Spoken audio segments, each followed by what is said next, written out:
তো দেখো আমি পার্কে চলে এসেছি, আর এই যে পার্কের গেটটা, এই দেখো এই মিষ্টি সোনা ঢুকছে, ও মাম্মাম ভাই দিদুন। তো আমার 2 মিনিট লাগে বাড়ি থেকে আসতে। দেখো কি দারুণ, জাস্ট ভিউটা দেখো, এই ঘাসটা দেখো, এই জায়গাটা দারুণ দারুণ। এটা রাতের সিন, আর আমি তো সকালে আসি, মর্নিংয়ে আসি না, তো তখনের ব্যাপারটা আলাদা, কিন্তু এখন শুধু লাইট আর লাইট। দেখো কি দারুণ লাগছে দেখতে।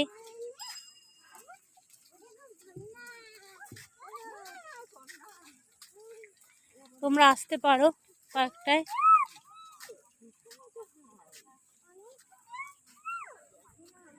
জলে ঝর্ণা পড়ছে, দেখো এই হাটটা দেখো, জলের ঝর্ণা পড়ছে। এবার দেখতে পেয়েছো? এবার দেখো তোমরা।